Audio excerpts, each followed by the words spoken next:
Alexandre Desilets est un auteur-compositeur-interprète très occupé. Après ses études en électroacoustique à l'Université Concordia, il a maintenant 2 albums, plusieurs prix et plusieurs collaborations sous le bras.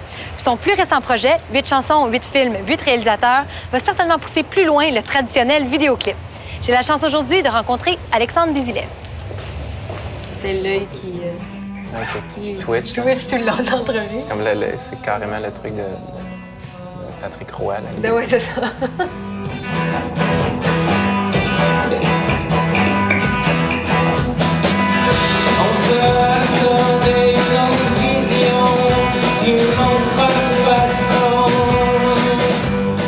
Alexandre Desilets, bonjour. Bonjour. Bienvenue à Rumi.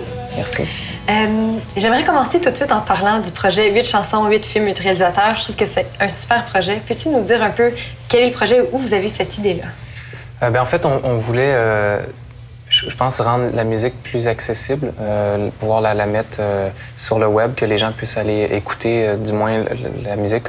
Puis on trouvait qu'une bonne façon de le faire, c'est par les sites de vidéos comme Vimeo, YouTube, tout ça. Donc, mais ça nous prenait quelque chose. Puis on se disait, bon, mais tant qu'à toujours tout miser sur un clip, on va comme répartir ça. Donc, on s'est dit, pourquoi on a 8 chansons. Puis on s'est dit, bon, on pourrait aller chercher 8 réalisateurs puis leur donner carte blanche.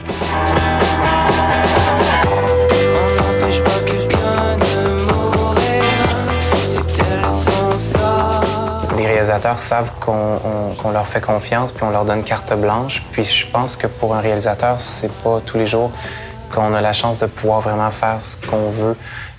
On fait souvent, en tant que, je pense, cinéaste, on fait beaucoup de projets corporatifs ou de publicité, des trucs comme ça. Puis quand tu as un projet créatif, puis comme, s'il te plaît, mets des images sur de la musique, tu as le droit de faire pas mal ce que tu veux, mais là, c'est comme, Présentement, tu es en tournée. Ouais. Est-ce que c'est un moment créatif pour toi, la tournée, ou est-ce que c'est plus à la maison qu'on crée?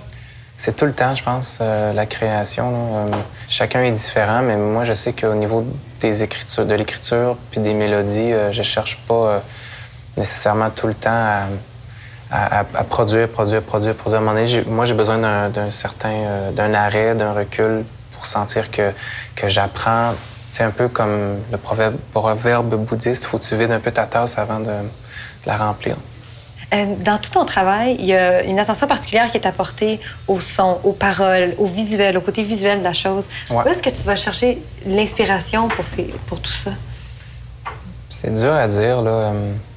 Il y a tellement de trucs maintenant, là, visuellement parlant, sur le web, partout. Là. J'ai tendance à aller m'inspirer de photographie, de danse un peu, de films, le cinéma, beaucoup.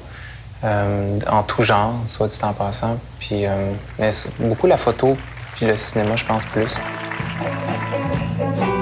Si l'humain persiste à croire qu'il passe à l'histoire, ce qu'il ne sait. L'album La Garde a été mis en nomination au Gala de la Disque pour le meilleur album de l'année pop-rock. Félicitations, d'abord. De quoi êtes-vous le plus fier de votre travail au niveau de la sonorité de l'album? Je pense que en travaillant avec Jean Massicotte, le réalisateur, on avait comme défi de faire quelque chose qui s'enracine vraiment bien dans notre époque, mais qui en même temps est comme un peu intemporel.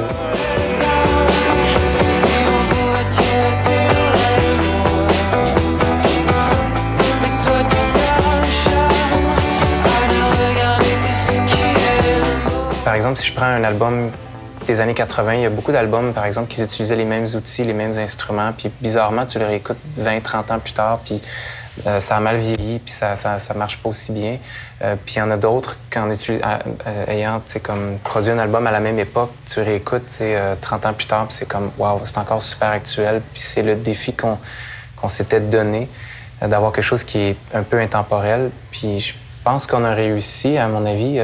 Je pense que c'est difficile de le localiser vraiment, puis de savoir comme... Je sais pas s'il va vieillir, j'espère que non. Je sais que, tu vois, déjà 1 an après que l'album soit sorti, je le réécoute, puis je le trouve encore très bon, puis je découvre encore des trucs dans cet album-là, que ce soit au niveau des textes, des mélodies ou de la réalisation, puis des arrangements. J'ai l'impression que j'apprends encore de ce disque-là, puis j'espère qu'il va vivre longtemps. Tu connais quand même bien la région. Ouais. Tu as grandi à Aylmer. Tu as Ouais. aussi fait un petit tour à Kingston Ouais. quand tu étais plus jeune.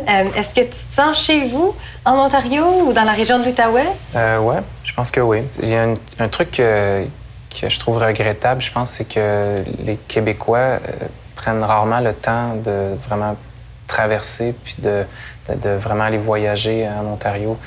Quand j'étais petit, on allait souvent dans les réserves fauniques ou les parcs, là, puis on allait faire du camping à Kingston, puis souvent on me parle du Québec, puis il y a des endroits magnifiques au Québec, puis une fois de temps en temps, je parle à mes amis, puis je dis « Ouais, mais t'as pas vu les lacs en Ontario. » Puis moi, ça va toujours faire partie de moi, ça, pour avoir fait du camping, puis du canot dans des endroits comme sur les lacs en Ontario quand j'étais plus jeune, ça va toujours rester, ça m'interpelle encore un peu, je pense. Puis je sens que oui, effectivement, ça fait partie de qui j'ai été, puis ça fait partie de mon bagage, ça c'est certain. Je suis pas quelqu'un qui pense aux frontières, puis aux nationalités, puis aux drapeaux, puis tout ça. C'est un peu... moi, je sens vraiment que c'est la terre qui inspire souvent une culture.